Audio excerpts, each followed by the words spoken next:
BJP का cabinet मंत्री रहा अनंत कुमार हेगड़े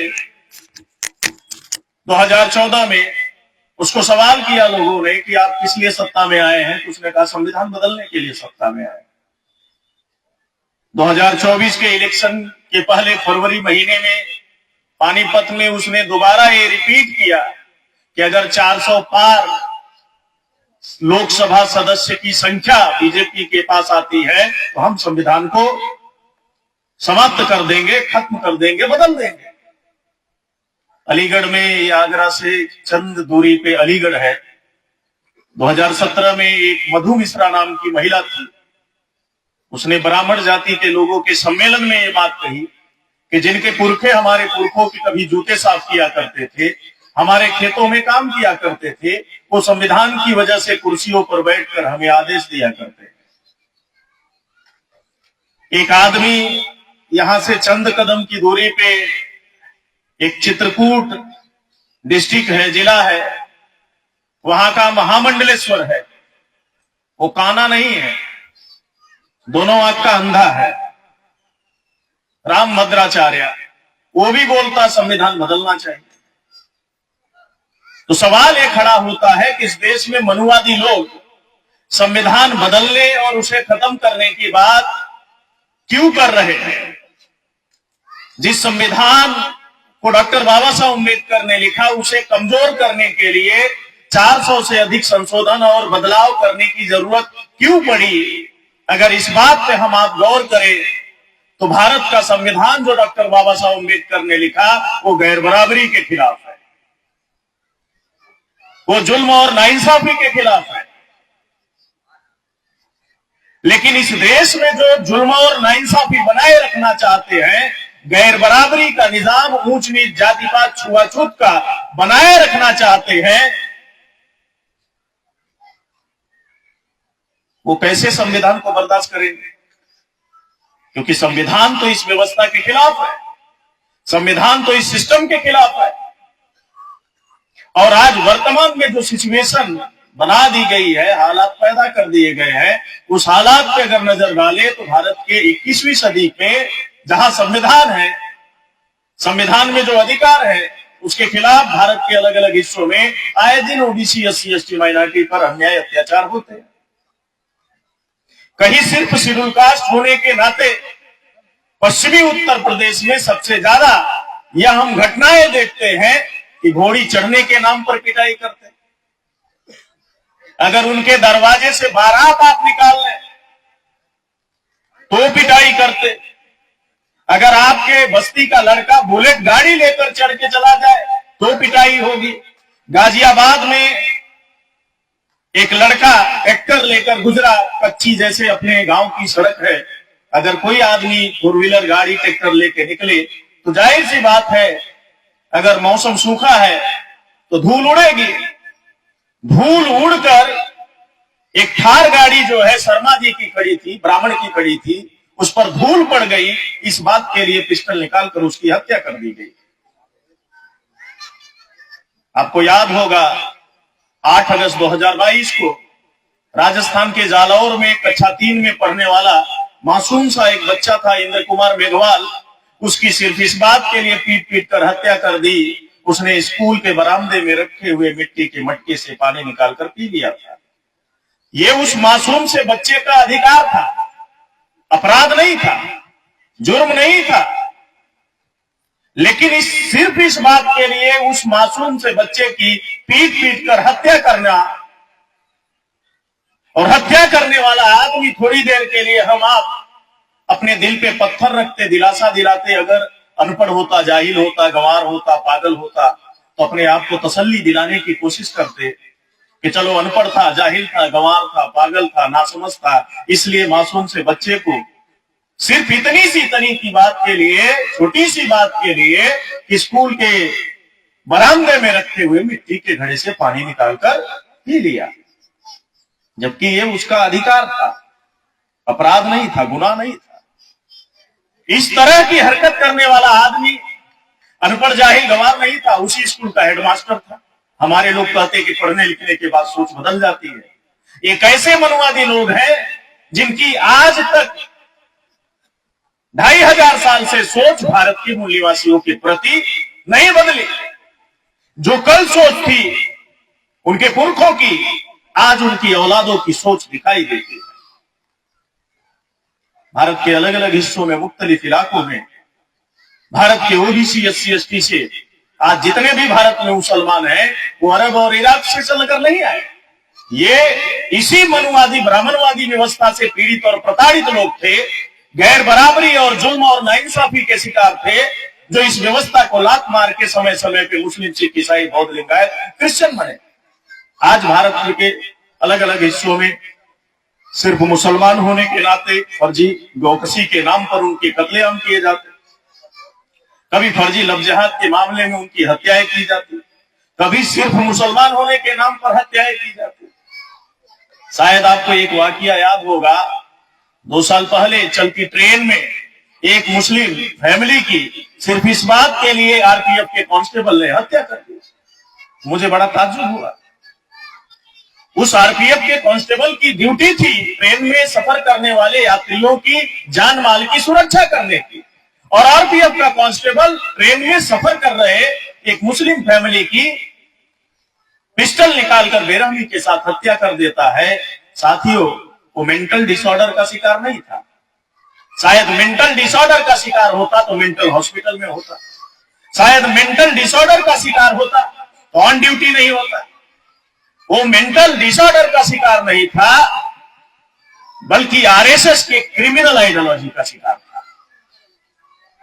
आरएसएस की जुल्म और नाइंसाफी और सोच की नजरियात यानी विचारधारा का शिकार था, जिसकी वजह से आम बेगुनाह मुसलमानों की, ओबीसी, एससी, एसटी के लोगों की भारत के मुख्तलिफ इलाकों में इस तरह की हत्याएं हो रही है। और आज ये मनुवादी सरकारों की वजह से पार्लियामेंट के अंदर कभी सीए, कभी एनआरसी, कभी एनपीआर, कभी यूनिफॉर्म सिविल कोड, कभी 370 हटाने का कानून, कभी आईपीसी के साथ छेड़छाड़ किया जाता। तो ये तरह तरह के जो कानून बनाए जा रहे हैं जो संविधान के मूल सिद्धांतों के खिलाफ है।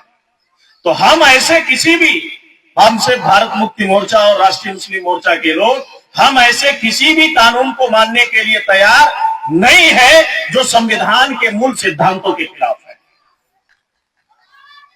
चाहे इस देश में पार्लियामेंट ही कोई कानून क्यों न पास करे बहुमत से, हम उसे मानने के लिए भारत के OBC, SC, ST, minority, Bharat के मूल निवासी मानने के लिए, स्वीकार करने के लिए तैयार नहीं है अगर वो संविधान के मूल सिद्धांतों के खिलाफ है। यही नहीं, civil court, high court, supreme court में बैठे हुए जजेस अगर संविधान के मूल सिद्धांतों के खिलाफ जाकर कोई फैसले देते हैं तो हम उसे मानने के लिए तैयार नहीं है। उसकी पुरजोर मजम्मत करेंगे, उसका पुरजोर विरोध करेंगे, और आखिरी सांस तक विरोध करने का, संविधान के दायरे में रहकर अगर संविधान के खिलाफ जाकर कोई कानून, कोई फैसला देता है तो उसका पुरजोर विरोध किया जाएगा।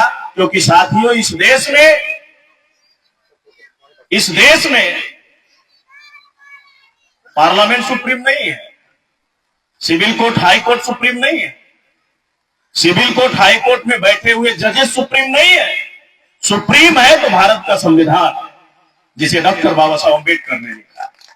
और संविधान के विरोध में जाकर अगर कोई फैसले देते हैं तो हम उसे मानने के लिए, स्वीकार करने के लिए तैयार नहीं है। इसलिए हमें इस बात को, हम आपको समझने की जरूरत है, खुद को इन तमाम बुनियादी बातों से बेदार करने की जरूरत है, और इस व्यवस्था को खत्म करने के लिए हम आपको कोशिश करने की जरूरत है, जद्दोजहद करने की जरूरत है, मायूस नहीं होने की जरूरत है। हिम्मतें लड़ा करती हैं, तादाद नहीं, तारीख गवाह है। हम चंद लोग जमीन पे उतरे और कोशिश करें, ईमानदारी के साथ मेहनत करें, ये जुल्म और नाइंसाफी का निजाम जरूर खत्म होगा, और इसे खत्म होने से कोई रोक नहीं सकता। इसलिए मैं कहा करता हूं कि अगर वसूलों पर आंच आए तो टकराना जरूरी है, जिंदा है तो जिंदा नजर आना जरूरी है।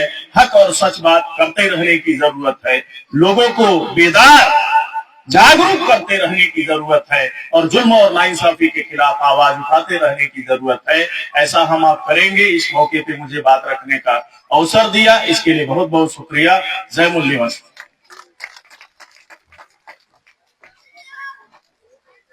धन्यवाद। जनाब चांद मोहम्मद जी, राष्ट्रीय मुस्लिम मोर्चा नई दिल्ली। अगले वक्ता माननीय त्रिवेंद्र प्रताप सिंह जी, राष्ट्रीय प्रभारी बहुजन मुक्ति पार्टी नई दिल्ली, आप आए और अपनी बात रखें। माननीय त्रिवेंद्र प्रताप सिंह जी।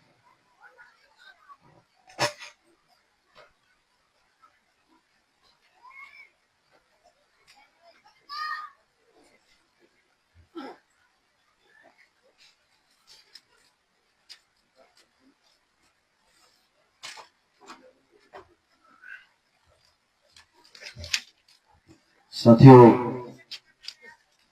आज वामशे भारत मुक्ति मोर्चा राष्ट्रीय पिछड़ा वर्ग मोर्चा का आगरा मंडल स्तरीय सम्मेलन गांव त्रिलोकपुर हजरतपुर फैक्ट्री के पास मोहल्ला फिरोजाबाद में हो रहा है। इस अवसर पर आप सभी लोग के लिए आज ये ऐतिहासिक दिन है और कुछ विषय यहाँ पर चर्चा के लिए रखे हैं।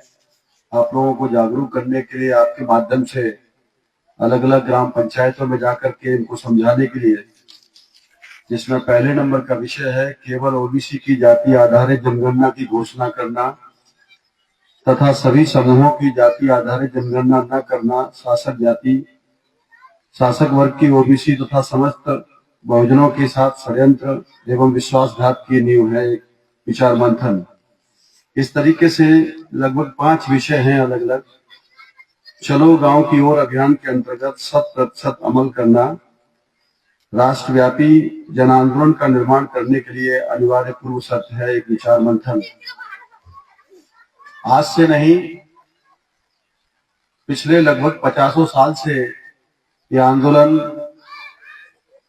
जिसको खत्म कर दिया गया था बाबा साहब अम्बेडकर के द्वारा, जो चलाया जा रहा था आधुनिक भारत में, फुले साहू अम्बेडकर विचारधारा के आधार पर जो मूवमेंट चल रहा था, बाबा साहब अम्बेडकर की जाने के बाद में पूरी तरीके से शासक जातियों के कांग्रेस ने प्लानिंग के तहत इस पूरे आंदोलन को तहस नहस करने का काम किया।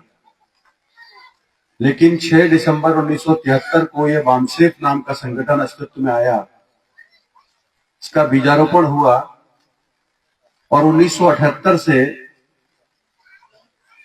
इसका जन्म होकर के लगातार आदरणीय साहब मान्यवर काशीराम साहब और इसकी नींव रखी गई, जिसको आज केवल राष्ट्रीय स्तर पर नहीं बल्कि अंतर्राष्ट्रीय स्तर पर गति देने का काम, आगे बढ़ाने का काम पिछले 5 दशकों से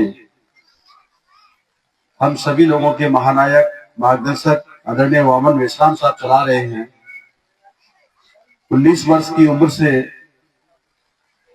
अभी लगभग 69वीं साल चल रही है, उनकी 69वीं साल चल रही है जन्म की।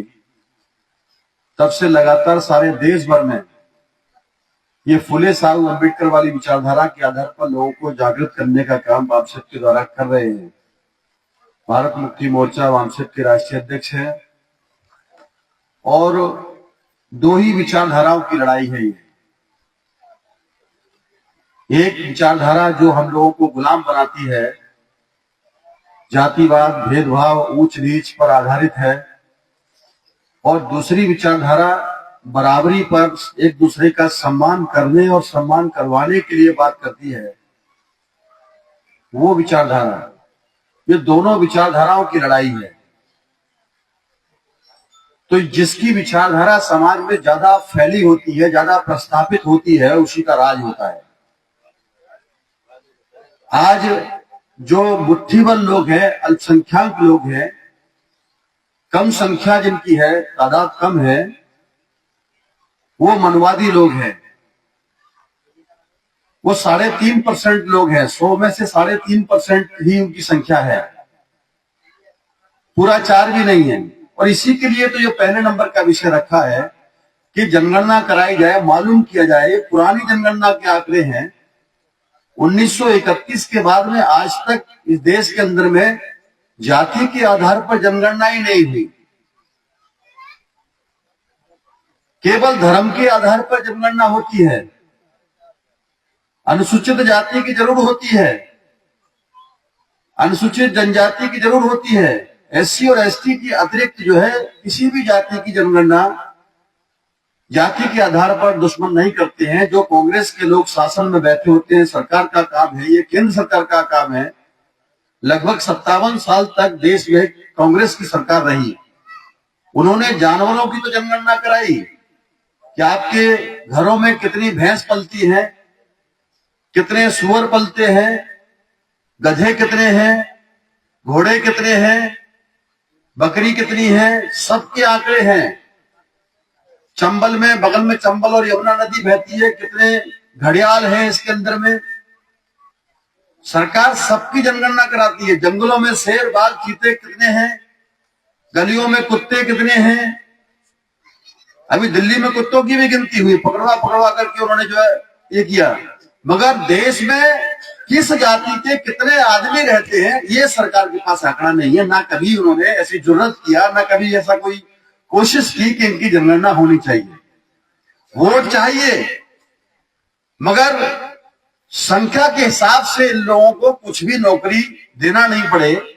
संवैधानिक तौर पर जब संख्या मालूम हो जाएगी तो सारे लोग विद्रोह कर देंगे, सारे लोग सड़कों पर उतर जाएंगे कि आप ही ने हमें बताया कि हमारी संख्या इतनी है, पिछड़ों की इतनी है, ओबीसी की इतनी, एससी एसटी की इतनी है, सबकी इतनी इतनी है। वो लोग धर्म के नाम पर जनगणना कराते हैं, तो जो कम संख्या वाले लोग हैं हिंदू के नाम पर ओबीसी के लोगों को, एससी के लोगों को शामिल करके हाथी बन जाते हैं। जिनकी चींटी के बराबर संख्या है वो जनगणना ना करके हिंदू के नाम पर सारे लोग हाथी बन जाते हैं। और हाथी बनने के बाद में, ताकतवर होने के बाद में, मनुवादी लोग, शासक जाति के लोग, ब्राह्मण जाति के लोग, सीधी जाति कहा जाए तो वो 3.5% के लोग हैं। लेकिन ओबीसी, एससी, एसटी के लोगों को मिला करके हिंदू के नाम पर वो बड़े हो जाते हैं और फिर मुसलमानों के विरोध में लड़ाते हैं, झगड़ा कराते हैं, फसाद कराते हैं, दंगे कराते हैं। कोई भी चुनाव आज तक, जब से चुनाव प्रणाली स्टार्ट हुई है तब से लेके आज तक का एक भी चुनाव बगैर हिंसा के संपन्न नहीं किया गया। जो चुनाव आयोग ये दावा करता है कि हम फ्री चुनाव कराएंगे, भयमुक्त चुनाव कराएंगे, भ्रष्टाचार से मुक्त चुनाव कराएंगे, चुनाव में जाति का कोई उपयोग होगा ही नहीं, जाति का, धर्म का शब्द का प्रयोग ही नहीं होगा, ऐसा चुनाव आयोग दावा करता है। आचार संहिता लागू होती है उसके ऊपर में। लेकिन आज की तारीख में बीजेपी हो या कांग्रेस हो या कोई भी चुनाव हो, इनके नेता हो, ये सारे के सारे लोग धर्म और जाति के नाम लिए बगैर एक भी चुनाव जीत ही नहीं सकते हैं। अभी बिहार में चुनाव चल रहा है, आप देख रहे होंगे। हिंसा के बगैर किसी भी चुनाव में सेना के शहीदों को, सेना के जवानों को शहीद करवाए बगैर कोई चुनाव जीता ही नहीं जाता है। अभी पुलवामा का हमला हुआ कुछ समय पहले, तो ये इतना सारा जो हिंसा फैलाने का, लोगों को बरगलाने का, जाति के नाम पर, धर्म के नाम पर, जो कम संख्या वाले लोग हैं वो धर्म के नाम पर बहुसंख्यांक हो जाते हैं और वोट लेकर के जीत जाते हैं, सरकार बना लेते हैं। जब वही लोग जिन्होंने वोट दिया धर्म के नाम पर, उनको बड़ा बनाया, जब उनकी अपनी हिस्सेदारी की, अपनी नौकरियों की, अपने रोजगारों की बात आती है तो फिर वो रोजगार देने का काम नहीं करते, बल्कि उनको पिटाई करते हैं, एनकाउंटर करते हैं। आज देख रहे होंगे डबल इंजन की सरकार चल रही है उत्तर प्रदेश में, योगी मोदी का राज है। योगी मोदी तो उनके हाथ के खिलौने हैं। ऐसे न जाने कितने योगी मोदी आते रहेंगे और पहले भी आकर के चले गए और आगे भी आते रहेंगे। इनके पास असली पावर नहीं है। असली पावर तो इनको बनाने वाले जो किंग मेकर लोग हैं उनके पास है। समाज में चाहे भिखारी हो, कोड़ बहरे हो, कोड़िया हो, नालायक हो, लेकिन फिर भी सम्माननीय है वो लोग। तो जाति से किसी का सम्मान होता है तो जाति से किसी का अपमान होता है। अभी चीफ जस्टिस हो गया, देश में न्यायिक पद पर, जो सबको कहते हैं न्याय का मंदिर है, सर्वोच्च पदाधिकारी है, फिर भी उसका अपमान करने का काम, उसके ऊपर जूता फेंकने का काम किसने किया? किसी मुसलमान ने किया, किसी अनुसूचित जाति के व्यक्ति ने किया, किसी पिछड़ी जाति के लोगों ने किया। एक अदने से जाहिल से आदमी ने उसके ऊपर जूता फेंक के मांगा, तो फांसी होनी चाहिए नहीं होनी चाहिए उसको? तो आपका आदमी अगर वो ऊपर पहुंच भी जाए तो वो दुश्मन जो है अपनी शक्ति का, अपनी ताकत का दुरुपयोग करके सारे संविधान सबको ताक पर रखते हुए वो लोग उनको ये दिखाना चाहते हैं कि देखो हम तो इतने बड़े उसमें पहुंच गए तो क्या हुआ? अभी आपकी राष्ट्रपति है द्रौपदी मुर्मू जी, अनुसूचित जनजाति से है, आदिवासी हैं, लेकिन फिर भी वो लोग क्या एहसास कराते हैं, देखो आपकी जाति के आदमी को हमने वहां तो बिठा दिया, मगर वो हमारी ताकत है, हमारी वैल्यू है उसमें। इसलिए साथियों, आप कहीं भी जाएं और ये ताकत आपके भोलेपन की, हम लोगों के अज्ञानता की वजह से ही आज दुश्मन हमारे ऊपर राज कर रहा है। तो इसको हटाने का, इसको सबक सिखाने का एकमात्र तरीका है चलो गांव की ओर। उसी कार्यक्रम के तहत ये कार्यक्रम आपके गांव में लगाया है। सारे देश भर में अगर एक लाइन में वामसेप के उद्देश्य को, मकसद को समझा दिया जाए तो 6 लाख गांव है पूरे भारत में, 6.5 लाख गांव है, तो कम से कम 6 लाख गांव में जो 6000 जाति के लोग हैं, निवास करते हैं, उनको जगाने के बाद में जोड़ने का कार्यक्रम है। इतना ही है वामसेप का काम। तो इसलिए साथियों, ये गांव-गांव जाकर के जगाने और जोड़ने का काम हम लोग अभी तक कर रहे हैं और आप भी यहाँ से आगे आप लोग लेकर के जाएंगे। इन्हीं चंद बातों के साथ मैं अपनी बात को यही खत्म करता हूँ। आपने ध्यान। सभी साथियों को जय मूल्यवासी, जय मूल्यवासी। हमको अपना इतना बड़ा कार्यक्रम यहाँ पर होने जा रहा है, थोड़ा इसको प्रैक्टिस करिए।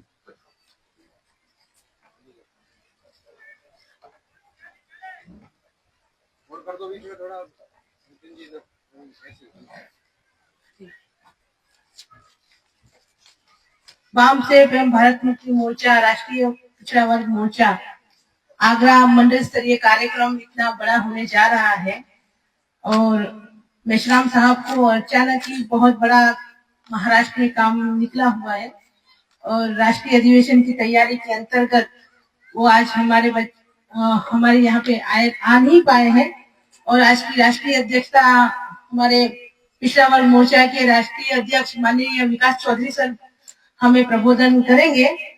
मुझे भी बोलने का मौका दिया है, इसीलिए मैं अध्यक्ष और यहाँ के कार्यकर्ताओं का सभी का धन्यवाद करती हूँ। खासकर गांव के लोग जो यहाँ पर उपस्थित हैं, उन सभी भाइयों और बहनों को और बच्चों को मेरा जय मूल्यवासी। महिलाओं की संख्या जिस तरह से होनी चाहिए उस तरह से महिलाओं की संख्या बहुत कम नजर आ रही है। मतलब न के बराबर जो है 10 या 15 महिलाएं हैं, तो महिलाओं की संख्या स्टेज पे ज्यादा है ना। तो अगर हम लोग आंदोलन की बात करते हैं, हम दुश्मन से लड़ने की बात करते हैं, तो भारत की आधी आबादी महिलाओं की है। अगर पुरुष की बराबर अगर हम महिलाओं को मानते हैं, तो हमारे घर से अपनी महिलाओं को आपको बाहर निकलना होगा। अगर आजादी चाहते हो, अगर संपूर्ण आजादी चाहते हो, तो महिलाओं की भागीदारी आंदोलन में साथ सहयोग आपको बराबर का लेना होगा। मैडम ने अभी बोला ना कि बाबा साहब अम्बेडकर ने भी रमा का साथ सहयोग किया, ज्योतिबा फुले ने भी सावित्री बाई का साथ सहयोग लिया, तब जाके उनका आंदोलन सफल हुआ था। तो हमें भी इस आंदोलन को सफल बनाने के लिए अपने घर की माँ बहन बेटियों का साथ सहयोग लेना जरूरी है। जब तथाकथित भारत आजाद हो रहा था, 15 अगस्त 1947 के दिन भारत आजाद हुआ है, लेकिन वो आजादी झूठी है, अफवाह है हमारे लिए, हम आजाद नहीं है। लेकिन जब आजादी की बात चल रही थी, अंग्रेज जाने की बात कर रहे थे, तो 3 प्रतिनिधि माउंटबेटन को मिलने के लिए गए। एक गांधी, दूसरा बैरिस्टर जीना और डॉक्टर भीमराव अंबेडकर। ये तीनों के तीनों लोग अंग्रेजों को ये कहने के लिए गए थे कि आप जब भारत छोड़ के जा ही रहे हो तो सबसे पहले हमें आजाद करिए। तो गांधी बोल रहा था कि हमारे लोगों को आजाद करिए, जीना बोल रहा था कि हमारे लोगों को आजाद करिए, बाबा साहब आम्बेडकर भी कह रहे थे हमारे लोग आजाद करिए। तो जब गांधी ने कहा कि हमारे लोगों को आजाद करिए, बनिए और ब्राह्मणों को आजाद करिए, तब जीना ने रोका और जीना ने कहा, अरे माउंटबेटन जी रुकिए रुकिए, आप अगर आजादी देना चाहते हो हम लोगों को तो हमें ये जो गांधी है, ये जो पाखंडी गांधी है, इस पर हमें विश्वास नहीं है। आप लोगों को बुरा लगेगा कांग्रेसी लोगों को कि गांधी के बारे में ऐसा बात कर रहे हैं, लेकिन वो पाखंडी है ऐसा जीना को मालूम था, बाबा साहब अम्बेडकर को मालूम था। बोला कि ये जो गांधी है, ये अगर इसके लोग आजाद हो जाएंगे, बनिए के लोग आजाद हो जाएंगे, ब्राह्मण लोग आजाद हो जाएंगे, तो हम मुस्लिमों को आजाद होने देने वाला नहीं। इसीलिए आप लोगों ने इतिहास में अगर किताब में कहीं पढ़ा होगा तो 14 अगस्त 1947 में 47, मैं गुजराती हूँ, थोड़ा शब्द मेरा आ जाता है। आप लोग क्या बोलते हो 47 को, क्या बोलते हैं आप लोग? 47। 1947 के अंदर भारत आजाद हुआ। उससे पहले 15 अगस्त को भारत आजाद हुआ, उससे एक दिन पहले 14 अगस्त को पाकिस्तान आजाद हुआ। सब जानते हैं ना, एक दिन पहले भारत आजाद होने से पहले पाकिस्तान आजाद हुआ। पाकिस्तान जीना के लोग आजाद हो गए, मुस्लिम प्रांत बन गया, गांधी के लोग आजाद हो गए, ब्राह्मण बनिया आजाद हो गए। क्या डॉक्टर भीमराव अंबेडकर के SC, ST, OBC और माइनॉरिटी क्या आजाद आज तक हो पाए? नहीं हो पाए। तो मैं आप लोगों को, मैं खास तौर पर वामन मेश्राम साहब को, चौधरी विकास पटेल को मैं एक आह्वान करती हूँ कि आप लोग और हम लोग जो मूल निवासियों का आंदोलन चला रहे हैं, उस आंदोलन में जिस दिन हम लोग सफल हो जाएंगे, आप लोग भी हम महिलाओं को एक दिन पहले आजाद करना। क्यों? क्योंकि ये पुरुष लोग आंदोलन में तो हमको साथ सहयोग दे ही नहीं रहे हैं। जब इतना खूबसूरत मजदूर, बिना मेहनत किए बगैर मजदूरी करने वाला, तनख्वाह लिए बगैर काम करने वाला, कोई भी उपेक्षा किए बगैर बच्चे पैदा करके देने वाला, 24 घंटे हाजिर रहने वाला गुलाम, इनको पुरुषों को मिलने वाला नहीं, ये हमको आजाद देने वाला नहीं है। तो मैं महिलाओं को कहना चाहती हूँ, अगर आजादी चाहती हो, महिलाओं अगर आजादी चाहते हो तो आपको भी मेहनत करनी पड़ेगी। माता सावित्री बाई को भी अपमान सहना पड़ा था, गोबर कीचड़ चिढ़ने पड़े थे, अपमान का घूंट सहन करना पड़ा था। माता रमाई को भी 4 औलादों को खोना पड़ा था, तब जाके उनको ये मिला। उनके संघर्षों के कारण आज हमको मिला हुआ है। अगर उनके संघर्ष नहीं होते तो हम लोग आज राष्ट्रपति जो द्रौपदी मुर्मू बन चुकी है और प्रधानमंत्री इंदिरा गांधी बनी थी, तो उनकी औकात नहीं है वो लोग राष्ट्रपति या प्रधानमंत्री बन सके, उनकी औकात नहीं है। लेकिन बाबा साहब अम्बेडकर ने संविधान में प्रावधान किया, इसलिए वोट का अधिकार मिला। इसीलिए वोट के अधिकार के कारण हमको वोट देने का और राजा बनाने का अधिकार मिला, और राजा बनाने का अधिकार मिला इसीलिए वो द्रौपदी आज राष्ट्रपति बन चुकी है, और पहले बड़ा प्रधान इंदिरा गांधी थी। तो अभी आने वाले समय पर भी आप लोगों को मुफ्त की अगर रोटी खाने की आदत है, मुफ्त का नमक खाने की आदत है, तो मुफ्त का खाना खाते रहोगे तो आजादी मिलने वाली नहीं है। अगर आजादी चाहिए, न्याय चाहिए, तो सत्ता पर आपको आना होगा। जब तक सत्ता पर नहीं आओगे तो आपकी माँ, बहन, बेटी, चांद मोहम्मद जी कह रहे थे ना कि घोड़ी पर चढ़ता है तो भी मार डालते हैं। बहनों के साथ में सामूहिक बलात्कार होता है, मार डालते हैं। घड़े का पानी छू लेते हैं तो भी मार डालते हैं। मारेंगे और मारेंगे तुमको, क्योंकि तुम लोगों को मार खाने की आदत है। अपनी माँ, बहन, बेटियों को बलात्कार होते हुए देखने की आदत हो गई है आपको। आप लोगों के अंदर से जमीर मर चुका है। अगर जमीर अगर जिंदा है तो जो सत्ता पर बैठा हुआ योगी और मोदी को हटाना होगा। मोदी और योगी को हटाना होगा। अगर मोदी और योगी को हटाना है तो विकल्प क्या है? तो आप लोगों के राहुल है, पप्पू जी है। पप्पू तुम्हारा विकल्प नहीं है। राहुल गांधी तुम्हारा विकल्प नहीं है। 56 साल तक उन्होंने ही सब कुछ, एलपीजी वही लोग लाए, प्राइवेटीकरण वही लाए। आज जो कुछ भी भारत की स्थिति है ये कांग्रेस ने किया हुआ है। एक सांपनाथ है, एक नागनाथ है, काशीराम कहते थे। तो सांपनाथ हमारा विकल्प नहीं है, नागनाथ हमारा विकल्प नहीं है। अभी आप लोग सोचते होंगे तो केजरीवाल लाला को लाते हैं। तो लाला कौन है? सपोलिया है। और वो सपोलिया आप लोग को बड़ा होकर डसने वाला है, इसलिए सपोलिया से भी सावधान रहिए। और ईवीएम के कारण आपकी क्षेत्रीय पार्टियां भी खत्म हो गई। बहन जी खत्म हो गई, यहाँ पे अखिलेश यादव जी खत्म हो गए हैं। और ईवीएम के कारण बहुत कुछ खत्म होने जा रहा है। साथियों, आप लोगों को सावधान होना चाहिए। ये ईवीएम मशीन जो है उसके अंदर जब आप वोट डालने जाते हो, आप लोग सोचते हैं कि पहले के जमाने में अच्छा था, अभी ईवीएम में भी झंझट। पहले थप्पा मारना बहुत मुश्किल होता था, अनपढ़ों को ऐसा सोचते हैं। लेकिन पहले के जमाने में थप्पा मारना जो था वो आसान था।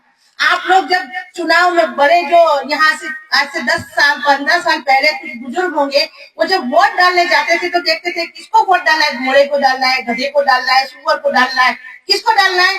तो हाँ, इस बार मुझे इस गधे को वोट देना है। आप लोग सोचते थे, देते थे ना। फिर क्या करते थे? हाँ, इस गधे को देना है। उसको क्या कहते हैं? गधे जोर से थप्पा मारते थे, है ना। वो जब हम बोलते हैं ना तो ये इलेक्ट्रिक वोट जो के लोग हैं उनको मालूम है इनकी विचारधारा लोगों तक पहुंच जाएगी तो इनकी खटिया खड़ी हो जाने वाली है। इसीलिए ये लोग लाइट का हमेशा इसी तरह से बंद कर देते हैं। लेकिन ये लोग हमारी लाइट बंद कर सकते हैं, हमारे गले की लाइट बंद नहीं कर सकते, उनकी औकात नहीं है। तो जब हम लोग गधे को वोट डालते थे और ऐसे फोल्ड करते थे और फोल्ड करके हम लोग डब्बे में, बैलेट बॉक्स में डालते थे। हम लोग अपनी नजरों से देखते थे हम किस गधे को वोट देते थे। हम लोग अपनी नजरों से गधे को वोट जाता था। अभी क्या होता है कि आप लोग इलेक्ट्रॉनिक वोटिंग मशीन के अंदर जब वोट डालते हैं, वो जो अधिकारी होता है क्या बोलता है? जाइए अंदर जाइए, और वो आपकी उंगली को यहाँ काली कर देता है, उंगली काली करता है और आप अंदर जाते हैं। आप लोग सोचते मैं क्या करूं? फिर वो देखता है इतने सारे में जो है कमल है, हाथ है, साइकिल है, हाथी है, खटिया है, किसको वोट दूं? कि जैसे ही आप लोग खटिया पर वोट डालते हैं, वहां से वैसे ही जैसे खटिया पर वोट डालते हैं, कमल पे बटन दबता है। लाइट कहाँ होती है? डिप डू करके आवाज आती है 2 सेकंड या 1 सेकंड के अंदर। खटिया पर वोट डाला है, वोट जाता है कमल के ऊपर, और कमल पे जैसे ही आप वोट डालते आप सोचते मेरा वोट कहाँ गया, यहाँ वहां सब जगह पर देखते, लेकिन आपको मालूम पड़ता नहीं। अभी जो मशीन है इलेक्ट्रॉनिक वोटिंग मशीन, उसके बाजू में एक VVPAT नाम का मशीन है, उसके अंदर से पर्ची निकलती है। पहले जब इलेक्ट्रॉनिक वोटिंग मशीन हुआ करता था तो उसमें से पर्ची नाम की कोई चीज निकलती नहीं थी। मेश्राम साहब ने सुप्रीम कोर्ट के अंदर उन्होंने लड़ाई लड़ी और VVPAT मशीन नाम का मशीन लगा, वो जीत कर आया जजमेंट। अभी वो जो पर्ची निकलती है उस पर्ची के अंदर क्या होता है, आप लोग फोटो देखते हैं, 7 सेकंड या 6 सेकंड का कुछ फोटो आता है, आपने जिसको वोट डाला है वो दिखाई देता है। अभी VVPAT voter verification audit trail. अभी जो ये नाम है उसके बारे में मैं बताना चाहती हूँ। ये जो वी है, वी तो वी का मतलब है वेरीफिएबल और एक है वेरीफाइड। तो हमको क्या कहा जाता है? वेरीफाइड किया जाएगा। मतलब क्या है? आंखों से दिखाई देगा आपको, आपकी पर्ची दिखाई दी ना, लेकिन हम क्या चाहते हैं? उसकी गिनती हो, मतलब वेरीफिएबल। हमारी जो पर्ची है उसका क्या गिनती हो जाएगी। तो हजरतपुर फैक्ट्री के पास टोंडला फिरोजाबाद में आयोजित किया गया। इस सम्मेलन में उपस्थित सम्मानित अतिथि, वो वक्ता साथी और सामने बैठे और खड़े साथियों, सम्मेलन में कई विषय चर्चा के लिए लगाए गए, जिसमें एक विषय है केवल ओबीसी की जाति आधारित जनगणना की घोषणा करना तथा सभी समूहों की जाति आधारित जनगणना न करना शासक वर्ग की ओबीसी तथा समस्त बहुजनों के साथ षड्यंत्र एवं विश्वासघात की नींव है, एक विचार मंथन। दूसरा विषय है भाजपा कांग्रेस की आपसी समझदारी से चुनाव में ईवीएम के दुरुपयोग का फायदा उठाकर द्विदलीय संसदीय लोकतंत्र को पुनः स्थापित करना या बहुजनों का वास्तविक सत्ता से वंचित कर गुलाम बनाने की शासक जाति का षड्यंत्र है। तीसरा मुद्दा है चलो गांव की ओर अभियान का 100% अमल करना राष्ट्रव्यापी जन आंदोलन का निर्माण करने के लिए अनिवार्य पूर्व शर्त है, एक विचार मंथन। चौथा विषय है समर्पित कार्यकर्ता किसी व्यक्ति विशेष का समर्थक एवं अनुपालक नहीं होता, बल्कि संगठन के उद्देश्य, विचारधारा एवं अनुशासन का निर्वाहक होता है। और आखिरी विषय है बूथ लेवल तक सहयोगी संगठनों का नेटवर्क तैयार करना या राष्ट्रव्यापी आंदोलन की पूर्व शर्त है। ऐसे कई विषय चर्चा के लिए इस अधिवेशन में रखे गए। सबसे महत्वपूर्ण बात जो इसमें हम लोगों को समझने की बात है, वो बात यह है कि इस देश में चाहे शेड्यूल कास्ट के लोग हों, चाहे शेड्यूल ट्राइब के लोग हों, या फिर ओबीसी के लोग हों, या अलग अलग प्रकार की माइनॉरिटीज के लोग हों, सभी लोगों के ऊपर बड़े पैमाने पर अन्याय और अत्याचार किया जा रहा है और उनको उनके हक अधिकारों से वंचित किया जा रहा है। तो सबसे महत्वपूर्ण बात यह बात समझना जरूरी है कि हम लोग हक अधिकार से क्यों वंचित हो रहे हैं। क्योंकि इस देश में या तो अंग्रेजों की चर्चा होती है और या तो मुगलों की चर्चा होती है। कुछ लोग इस बात को लेकर क्रेडिट लेते हैं और ये कहते हैं कि हमने अंग्रेजों को इस देश से भगा दिया और इसकी वजह से, अंग्रेजों के जाने की वजह से हमने भगाया, हमारी पार्टी ने भगाया, इसलिए हमको लोगों को सपोर्ट करना चाहिए। और कुछ लोग मुगलों का नाम लेते हैं और ये कहते हैं कि मुगलों की वजह से समस्या है, और मुगलों का नाम लेते लेते वो मुसलमानों को भी मुगल कहने लगते हैं। मुगल अलग है और मुसलमान अलग है। भारत में जो मुसलमान है वो मुगल नहीं है। बहुत सारे लोगों को एक ही, जबकि ये सही नहीं है। मुगल अलग है और मुसलमान अलग है। मुगल एक नस्ल थी जो विदेश से भारत में आई थी, लेकिन जो भारत में मुसलमान है वो मुसलमान लोग मुगल नहीं है, वो यही के हैं। ये बात डीएनए टेस्ट ने साबित कर दिया कि भारत में जो शेड्यूल कास्ट है, भारत में जो शेड्यूल ट्राइब है, भारत में जो पिछड़ा वर्ग है और भारत में जो मुसलमान है, उनका जो डीएनए है वो डीएनए एक ही है, अलग अलग नहीं। क्योंकि धर्म बदलने से डीएनए नहीं बदलता। खास जो बात समझने की बात है, धर्म बदलने से डीएनए नहीं बदलता। तो भारत में जो मुसलमान है वो कोई अरब ईरान से आए हुए मुसलमान नहीं है, बल्कि यहीं के असल बासिंदे हैं, यहीं के मूल निवासी हैं और हमारे ही आपके डीएनए के हैं, हमारे ही आपके खून के हैं। हम लोगों का डीएनए और हो सकते। तो आज जो हमारी समस्या है, अभी बहुत सारे लोगों ने समस्याओं का जिक्र किया कि किस प्रकार से अन्याय अत्याचार हो रहा है, किस प्रकार से हक अधिकार से वंचित किया जाए। तो क्या वो अंग्रेजों ने पैदा किया या फिर मुगलों ने पैदा किया है, ये भी बात समझने की जरूरत है। बनाया स्टेट गवर्नमेंट बनाया, अगर नहीं बनाया तो इसका मतलब यह है कि मुसलमान हमारी समस्याओं के लिए जिम्मेदार नहीं। अंग्रेज इस देश में है नहीं तो अंग्रेज भी हमारी समस्याओं के लिए जिम्मेदार नहीं। आज जो हमारे साथ हो रहा है, जाति के नाम पर ना घोड़ी पर नहीं चढ़ने दिया जाता है, जाति के नाम पर घड़ा और मटका छूने की वजह से हत्या होती है, जाति के नाम पर थ्योरी में बच्चा टॉप करता है लेकिन प्रैक्टिकल में कम नंबर दिया जाता है। ये सब कुछ तो जाति के नाम पर हो रहा है।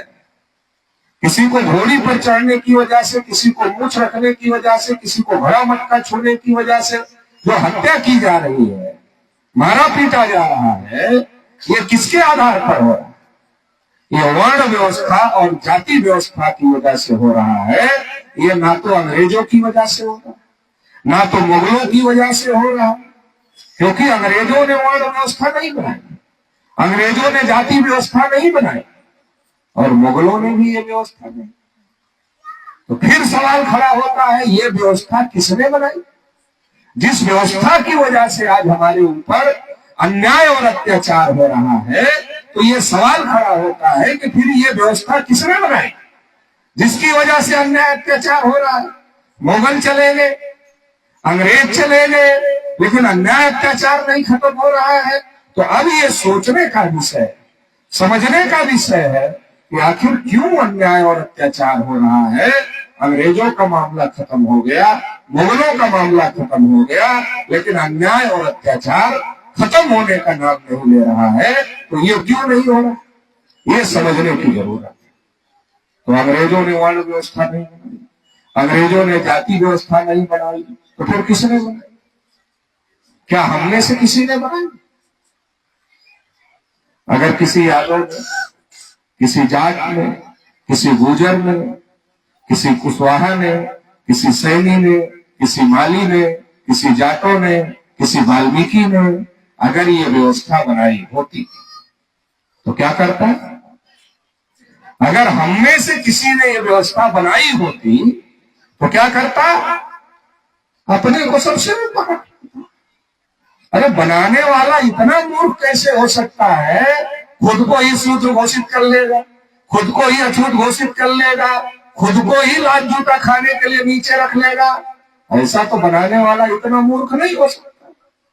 इसका मतलब यह है कि हममें से किसी ने इस व्यवस्था को बनाने का काम नहीं किया। अगर क्षत्रियों ने इस व्यवस्था को बनाया होता तो क्षत्रिय दूसरे नंबर पर नहीं रहते, पहले नंबर पर हो जाते।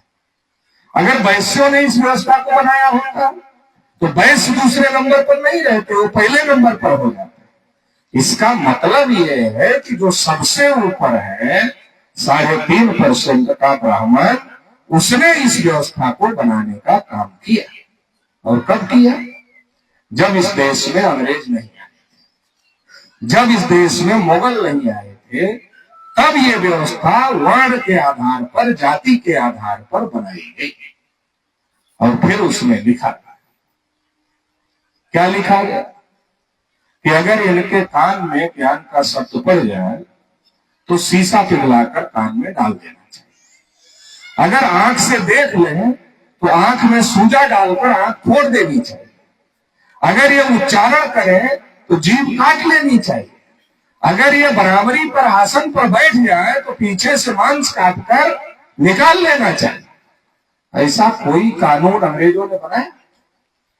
ऐसा कोई कानून मुगलों ने बनाया? दोनों ने ऐसा कानून नहीं बनाया, लेकिन दोनों से हम लड़े।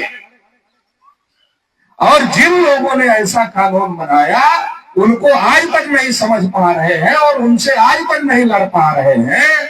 अंग्रेजों से लड़े, अंग्रेज चले। और आज भी हमारी समस्या का समाधान नहीं। क्यों नहीं हुआ? क्योंकि अंग्रेज हमारी समस्या की जड़ में थे ही नहीं। हमारी समस्या की जड़ में ये वर्ण व्यवस्था, जाति व्यवस्था के आधार पर बनाया गया तंत्र है, बनाया गया सिस्टम है, जिसने एकलव्य का अंगूठा कटवाया। एकलव्य की कहानी सुना होगा आप लोग। एकलव्य जब गुरु द्रोणाचार्य के पास गए और गुरु द्रोणाचार्य को कहा कि गुरु जी हम भी धनुर्विद्या सीखना चाहते हैं, तो गुरु द्रोणाचार्य ने एकलव्य को पूछा, कहा तुम्हारा कुल क्या है, तुम्हारा गोत्र क्या है। द्रोणाचार्य को जैसे ही उन्होंने अपना कुल गोत्र बताया, द्रोणाचार्य ने कहा तुम्हारे लिए धनुर्विद्या नहीं है, क्योंकि वर्ण व्यवस्था में क्या है, ब्राह्मण को पढ़ने का अधिकार है, पढ़ाने का अधिकार है, धन संपत्ति रखने का अधिकार है, शस्त्र उठाने का अधिकार है, सभी प्रकार का अधिकार है। क्षत्रियों को पढ़ने का अधिकार है मगर पढ़ाने का नहीं है। एक अधिकार कम हो गया। वैश्यों को पढ़ने का अधिकार है, पढ़ाने का अधिकार नहीं है, शस्त्र उठाने का अधिकार नहीं। और शूद्रों को ये किसी प्रकार का कोई अधिकार नहीं। तो शूद्रों ने कहा, शूद्र का मतलब आज की तारीख में जो पिछड़े वर्ग के लोग, और शूद्रों में से ही कुछ लोगों को और निचले लेवल पर ले जाकर खड़ा कर दिया, जिन्हें अनटचेबल कहा गया, अछूत कहा गया। तो शूद्रों से निकालकर और नीचे लेवल पर लेकर खड़ा कर दिया है। तो इनके पास कोई अधिकार नहीं। तो इन लोगों ने पूछा हमारा क्या है, कहा तुम्हारा तो कुछ नहीं है। कहा फिर, कहा तुम ऐसा करो कि अपने ऊपर के तीनों वर्णों की सेवा करो। तो कहा सेवा करेंगे तो हमें क्या मिलेगा। तो कहा इस जन्म में कुछ नहीं मिलेगा। कहा इस जन्म में कुछ नहीं मिलेगा। कहा कब मिलेगा। कहा अगले जन्म में मिलेगा। तो अगले जन्म में क्या मिलेगा, तुम भी ब्राह्मण हो जाओगे। पिछले जन्म में पाप किया होगा, इसलिए इस जन्म में शूद्र के घर पैदा हो गए। तो अगर इस जन्म को, अगले जन्म को सुधारना है तो इस जन्म में सेवा करो, और वो भी निष्काम भाव से सेवा करो। निष्काम भाव से सेवा करने का क्या मतलब है, सेवा करो मगर कोई आशा अपेक्षा मत रखो कि उसके बदले आपको कुछ मिलेगा, ऐसी कोई आशा अपेक्षा मत रखो। तो हमारे पिछड़े वर्ग के जो लोग हैं, ओबीसी के, उनको इस जन्म से लेना देना नहीं है, वो अगला जन्म सुधारने में लगेंगे। इस जन्म को सुधारने में लगते तो कुछ कल्याण हो जाता। अब जो होता ही नहीं है उसको सुधारने में लगे, जो होता जो है वर्तमान में उसको सुधारने में नहीं है, जो होगा ही नहीं अगला उसको सुधारने में लगे, और ऐसी हजारों पीढ़ियां लग गई। अगर हजारों पीढ़ियां अगले जन्म में सुधर कर ब्राह्मण हो जाती तो आज ब्राह्मणों की संख्या कम से कम 3.5% तो नहीं होती। जितने शूद्र मरते वो अगली बार पैदा होते ब्राह्मण के घर में, तो धीरे धीरे शूद्र की संख्या कम होती जाती और ब्राह्मण की संख्या बढ़ती जाती। मगर ऐसा हो नहीं रहा है। निष्काम भाव से हजारों पीढ़ियों ने सेवा किया, ऐसा हो नहीं रहा है। तो इसका मतलब यह है कि हमको मूर्ख बनाया गया, और वो भी कितना बनाया जा रहा है, कोई लिमिट नहीं है कितना बनाया जा रहा है, अनलिमिटेड बनाया जा रहा है, जिसकी कोई लिमिट नहीं है। जैसे मोबाइल में कहते हैं ना, इतने का रिचार्ज करो तो अनलिमिटेड कॉल कर सकते हो, कोई लिमिट नहीं है कितनी कॉल का, अनलिमिटेड कर सकते। तो अगर हम अनलिमिटेड मूर्ख बनने के लिए तैयार हैं तो उनको बनाने में क्या समस्या है, हम बन रहे हैं, वो बना रहे। तो ये व्यवस्था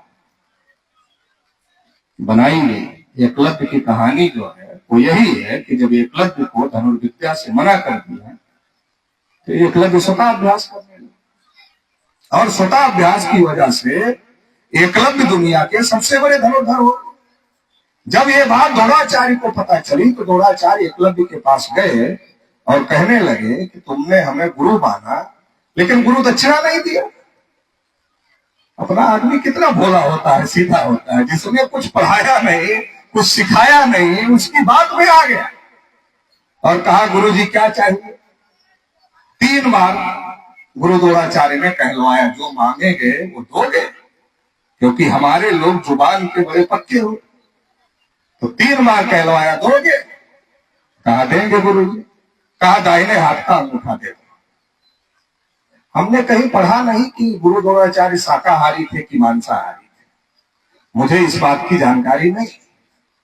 लेकिन अगर मैं ये सवाल इसलिए कर रहा हूं, अगर गुरु द्रोणाचार्य मांसाहारी भी होते तो अंगूठे में इतना मांस तो नहीं होता कि उससे गुरु द्रोणाचार्य का पेट भर जाता। इसका मतलब यह है कि गुरु द्रोणाचार्य कोई पेट भरने के लिए अंगूठा नहीं मांग रहे थे। तो फिर क्यों मांग रहे थे? कि जब दाहिने हाथ का अंगूठा ले लिया जाएगा तो धनुष जो खींचा जाता है तो काम ही खत्म हो जाएगा। जैसे आज हो रहा है, आप अपने बच्चे को पढ़ा करके लिखित परीक्षा में पास करवा देते हो, और जब इंटरव्यू का नंबर आता है तो जाति देख देख के नंबर देने वाला नंबर देता है और बच्चों की मेरिट कम होता है। तो अंगूठा काटने का ही कार्यक्रम है। तो ये व्यवस्था, मैं ये समझा रहा था कि ये व्यवस्था अंग्रेजों और मुगलों ने नहीं बनाई, ये व्यवस्था अंग्रेजों और मुगलों के पहले ब्राह्मणों के द्वारा बनाई गई। टाइम्स ऑफ इंडिया में 21 मई 2001 को यह खबर छपी कि भारत में जो ब्राह्मणों का डीएनए है वो यहाँ के लोगों से नहीं मिलता है, यूरेशियन लोगों से मिलता है, ऐसी खबर छपी।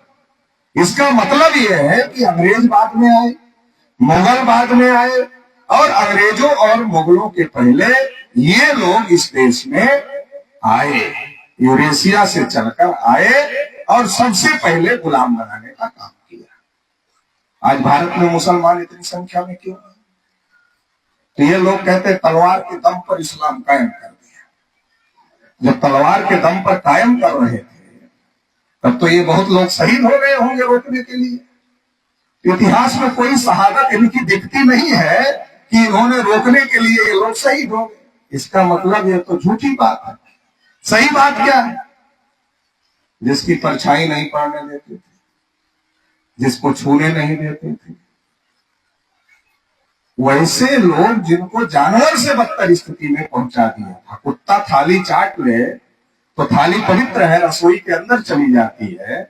आदमी थाली अगर हाथ लगा दे तो थाली घर के बाहर चली जाती है। ये जो व्यवस्था थी कि परछाई पड़ने से लोग अपवित्र हो जाते थे, तो आदमी के पास में केवल पेट नहीं होता, एक जानवर होता है और एक आदमी होता है। जानवर का पेट भर जाए तो जानवर संतुष्ट हो जाता है। आदमी केवल पेट भरने से संतुष्ट नहीं होता है, आदमी को मान सम्मान चाहिए। मान सम्मान ना मिले तो आदमी संतुष्ट नहीं होता है। तो इन्हें जिनको हमारे लोगों को जानवरों से बदतर बनाया गया था, जब इस्लाम को मानने वाले लोग भारत में आए तो उन्होंने देखा देखने में तो इंसान लग रहा है लेकिन व्यवहार में जानवर से बदतर स्थिति में। तो इस्लाम को मानने वाले लोगों ने हमारे आदमी के कंधे पर हाथ रखा, जिनकी परछाई वो लोग नहीं पड़ने देते थे, उसके कंधे पर हाथ रखा और कहा, अरे भाई तुम भी तो इंसान ही, हम भी इंसान ही, हमारे यहाँ कोई भेदभाव नहीं है, हमारे साथ चलो, हमारी चटाई पर बैठो, हमारे प्लेट में खाना खाओ। हम 2-4 आदमी 10 आदमी मिलकर एक प्लेट में खाना खा सकते हैं, हमारे यहाँ कोई भेदभाव नहीं। और हमारे साथ चलो तो मस्जिद में एक साथ इबादत भी हम लोग कर सकते हैं। तो जो मान सम्मान के भूखे लोग थे, उनको जब मान सम्मान मिला तो बड़ी संख्या में उन्होंने इस्लाम को स्वीकार किया। भारत में जो आज करोड़ों की संख्या में मुसलमान हैं, वो कोई अरब ईरान से आए हुए मुसलमान नहीं है, वो यही के हैं। और इस व्यवस्था को लात मार करके उन्होंने इस्लाम को स्वीकार किया। और केवल मुसलमान ही लोग नहीं बने, यही सिख धर्म का उदय हुआ। इसलिए हुआ इसी व्यवस्था, ये जो चाहा जिसको जो रास्ता मिला उधर लोग चले गए। क्यों? क्योंकि ये गुलामी की व्यवस्था को लोग छोड़ना चाहते थे, तो जिसको जो रास्ता मिला लोग उधर चले गए। तो ये जो आज समस्याएं हैं, ये समस्याएं अंग्रेजों और मुगलों के आने के पहले वर्ण व्यवस्था और जाति व्यवस्था बनाकर इन लोगों के द्वारा पैदा की गई। ज्योतिबा फूले इस बात को समझते थे। छत्रपति साहू महाराज इस बात को समझते थे, बाबा साहब डॉक्टर अम्बेडकर इस बात को समझते थे। इसलिए वो लोग अपनी लड़ाई लड़ रहे थे। एक तरफ कांग्रेस के लोग लड़ाई लड़ रहे थे, अंग्रेजों को भगाना, अंग्रेजों को भगाना, अंग्रेजों को भगाना, और दूसरी तरफ ज्योतिबा फूले क्या कहते थे? रनाडे को ज्योतिबा फूले ने कहा कि तुम ब्राह्मण लोग जब अंग्रेज चले जाएंगे तुम्हारा राज आ जाएगा, तुम्हारा राज आएगा तो तुम हमारे जैसे कुल्मी किसानों के साथ में बराबरी का व्यवहार करोगे? मुझे यकीन नहीं। साहू महाराज राजा थे, तिलक को साहू महाराज ने कहा कि कल अंग्रेज जाएंगे, तुम्हारा राज आएगा, तुम हमारे जैसे राजा के साथ बुरा व्यवहार तुम लोग करते हो, तो कल तुम्हारा राज आएगा तो हमारे लोगों के साथ अच्छा व्यवहार करो। बाबा साहब अम्बेडकर ने सवाल खड़ा किया कि ये देश की आजादी है या देश के लोगों की भी आजादी? इसलिए फूले साहू अम्बेडकर ने अपना आंदोलन अलग रखा और उस आंदोलन का नतीजा हुआ कि भारतीय संविधान बना। उसको एक वोट देने का अधिकार होगा और वो गिना भी एक ही जाए, चाहे अडानी वोट डाले, अंबानी वोट डाले, नरेंद्र मोदी वोट डाले, द्रौपदी मुर्मू वोट डाले, मोहन भागवत वोट डाले या गरीब से गरीब आदमी वोट डाले, एक ही गिना जाएगा।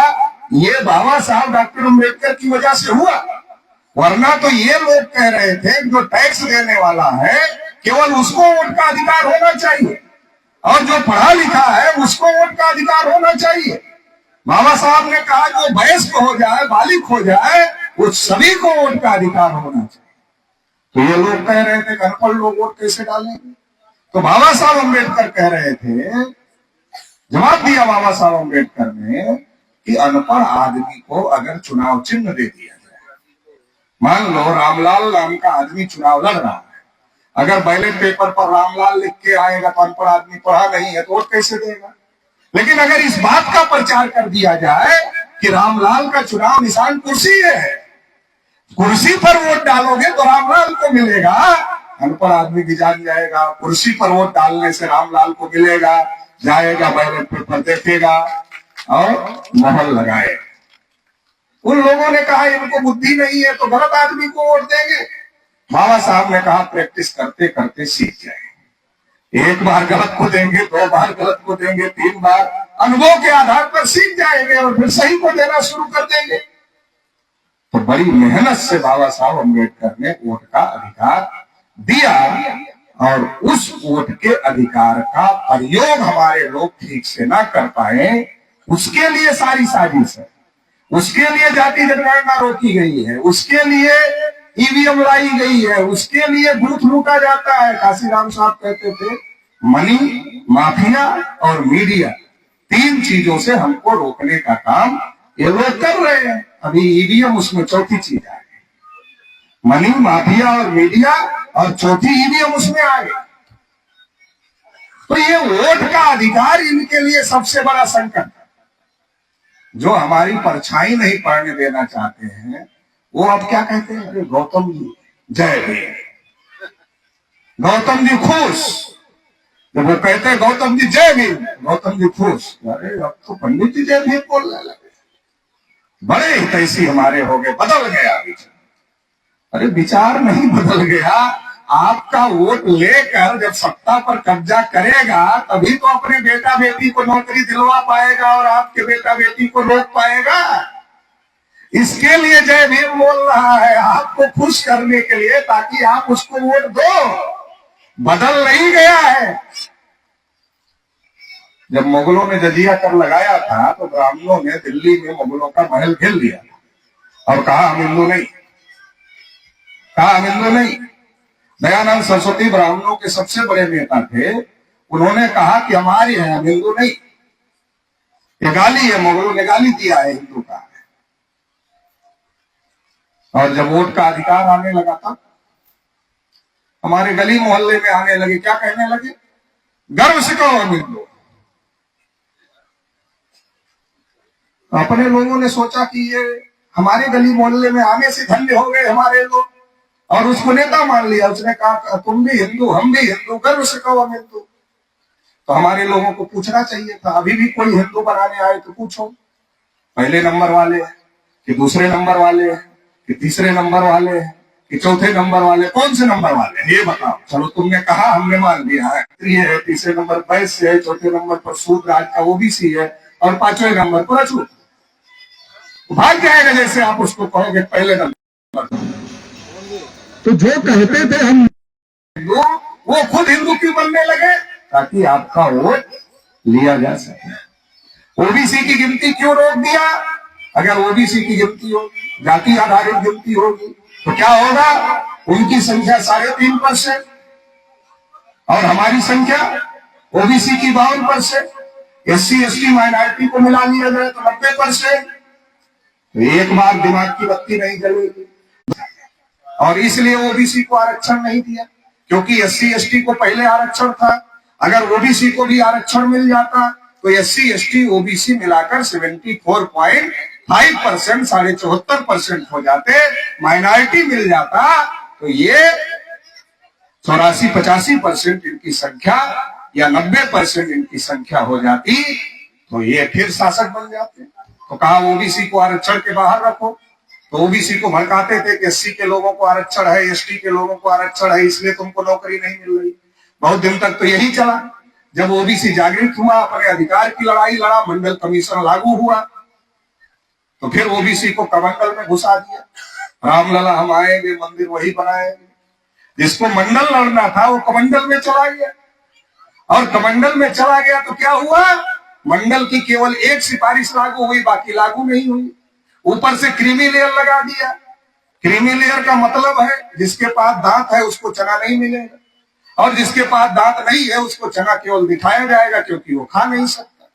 जिसके पास इतना पैसा है अपने बच्चे को पढ़ा सकता है, कहा क्रीमी लेयर हो, आरक्षण नहीं मिलेगा। और जिसके पास पैसा है ही नहीं, पढ़ा नहीं सकता, कहा तुम्हारे लिए आरक्षण है, क्योंकि तुम ले नहीं पाओगे। आरक्षण ऊपर से खत्म हो गया, नीचे से खत्म हो गया। ओबीसी ने आरक्षण गंवा दिया, और हम लोग कह रहे थे कि वहां घंटा बजाने के लिए नहीं रखेंगे अगर बन जाएगा। तो ओबीसी के लोग कहते थे ये तो विरोधी लोग हैं, ये तो ऐसे बोलते रहते हैं। लेकिन अभी ट्रस्ट बना राम मंदिर का, एक भी ओबीसी को नहीं रखा। विनय कटियार, कल्याण सिंह, उमा भारती, प्रवीण तोगड़िया, रितम्बरा, ऐसे तमाम बड़े नेता थे, लेकिन एक को भी नहीं रखा। तो ओबीसी का इस्तेमाल किया जा रहा है और फेंका जा रहा है। अभी एक ओबीसी को देश का प्रधानमंत्री बनाया है। जब वामन मेश्राम साहब के नेतृत्व में हम लोगों ने जाति जनगणना और ओबीसी की जाति आधारित जनगणना का मुद्दा उठाया, तो आरएसएस बीजेपी के लोगों ने सोचा कि इनके साथ लोग नहीं आने चाहिए ओबीसी के, क्योंकि ओबीसी SC ST माइनॉरिटी इकट्ठा हो जाएगा तो ये शासक बन जाएंगे। तो एक ओबीसी के व्यक्ति को देश का प्रधानमंत्री बना दो, ताकि ओबीसी को लगे कि हमारा तो प्रधानमंत्री बन गया। अब हमको कुछ करने की क्या जरूरत है? लेकिन प्रधानमंत्री के पास पोजीशन है, पावर है क्या? जनगणना करना छोटा सा काम है। ये छोटा काम करने की पावर प्रधानमंत्री के पास में नहीं है, क्योंकि आरएसएस जो कहता है वही चलता है। 24 का चुनाव आया, बीजेपी की सीटें कम हो गई, आरएसएस ने मंथन किया, क्यों कम हो गई? पता चला जाति जनगणना भी उसमें एक फैक्टर है, संविधान और लोकतंत्र का मुद्दा भी उसमें एक फैक्टर है। तो आरएसएस ने मंथन किया, इसको सुधारना होगा। सुधारने के लिए फिर आरएसएस ने मीटिंग करके कहा कि अगर जरूरत पड़े तो जनगणना कर लेना चाहिए, लेकिन उसका राजनीतिक इस्तेमाल नहीं होना चाहिए। राजनीतिक इस्तेमाल नहीं होना चाहिए, इसका मतलब यह है कि जनगणना अगर गला फंस जाए तो कर लेना, मगर आंकड़े घोषित मत करना। जैसे कांग्रेस ने नहीं किया वैसे तुम भी मत करना। तो ये कांग्रेस है, एक बीजेपी है, ऊपर दो दिखते हैं, नीचे एक है, ऊपर दो है, नीचे मिले हुए हैं। ये आजकल राहुल गांधी क्या कह रहे हैं? वोट चोर गद्दी छोड़, वोट चोर गद्दी छोड़। ईवीएम पर नहीं बोल रहे हैं वोट चोर गद्दी छोड़। ईवीएम रहेगा तो वोट चोर गद्दी कैसे छोड़ेगा? ईवीएम रहेगा तो वोट चोर गद्दी कैसे छोड़ेगा? तो अब हमको इस बात को समझने की जरूरत है कि एक सेकुलर के नाम पर हमारा समर्थन लेके वोट ले रहा है, एक कम्युनल के नाम पर हमारा समर्थन लेके वोट ले रहा है, लेकिन दोनों हमारे लिए कुछ कर नहीं रहे। मुसलमानों ने कांग्रेस को सबसे ज्यादा वोट दिया। सच्चर कमीशन ने कहा मुसलमानों की हालत अनुसूचित जाति से ज्यादा खराब। ओबीसी के लोग बीजेपी की सरकार बना रहे हैं, बार बार गिनती तक नहीं हो रही। तो अब हमें ये समझने की जरूरत है कि देश में एक कांग्रेस है, एक बीजेपी है, ये दोनों ब्राह्मणों की पार्टियां हैं। देश में 85% बहुजनों की ताकत निर्माण करना होगा।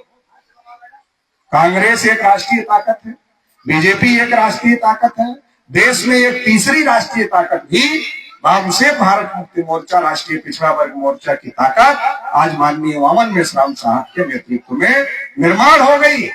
अगर इस ताकत को हम लोग मजबूत करते हैं तो देश में तीसरी सबसे बड़ी ताकत, और इस ताकत को अगर हम लोग बूथ लेवल तक ले जाते हैं तो देश में ये सबसे पहले नंबर की ताकत बनाई जा सकती है।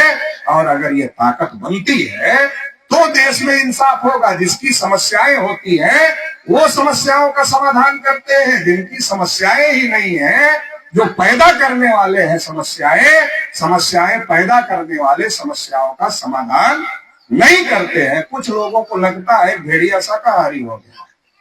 भेड़िया शाकाहारी नहीं होता है, वो हमेशा मांसाहारी ही होता है। आजकल राहुल गांधी भी बोल रहे हैं जिसकी जितनी संख्या भारी उसकी उतनी हिस्सेदारी। कुछ लोगों को लग रहा है शाकाहारी हो गया, लेकिन भेड़िया शाकाहारी होता नहीं है, वो मांसाहारी ही होता है। राहुल गांधी ने सोचा कि जब नरेंद्र मोदी ने फेंक करके 3 बार सरकार बना ली, कहा 15-15 लाख खाते में डालेंगे, 2 करोड़ रोजगार, हर नौकरियां हर साल देंगे, हवाई चप्पल वाले हवाई जहाज में चले। हम तो गाँव में जाते हवाई चप्पल में इतने टांके लगे हैं कि जब वो टूट कर जब तक अलग नहीं हो जाते तब तक उसको सिलते रहते हैं हमारे लोग। ये हालत है। तो राहुल ने सोचा जब मोदी फेंक के 3 बार सरकार बना सकते हैं तो हम भी फेंकना थोड़ा सीख लेते हैं, बाद में नहीं करेंगे तो क्या कर लेंगे। तो एक बार हम उससे गुस्सा होते तो उसको लाते, फिर उससे गुस्सा होते उसको लाते, फिर उससे गुस्सा होते, दोनों में कंपटीशन चल रहा है। एक 4 जूता मारता है तो हम गुस्सा होते इसको हटाना है, तो हटाते दूसरे को लाते, तो पहला वाला उसके कान में कहता है आ गए, क्यों आ गए पता, हम 4 जूता मार रहे थे, तुम 4 का 3 मत कर देना, 4 का 8 कर देना। तो दूसरा 8 कर देता, फिर हम गुस्से में आ जाते हैं, फिर कहते हो 4 वाला ही ठीक था, वो तो 4 ही मार रहा था, ये तो 8 मार रहा। फिर उसको ले आते हैं, ये वाला जाता, तुम्हारे कहने से 4 का 8 कर दिया था, अब 8 का 7 मत कर देना, 4 और बढ़ा देना। तो बारी बारी से जूते बढ़ रहे हैं। हम कांग्रेस बीजेपी जितनी बार कर रहे हैं उतनी बार जूते बढ़ रहे हैं।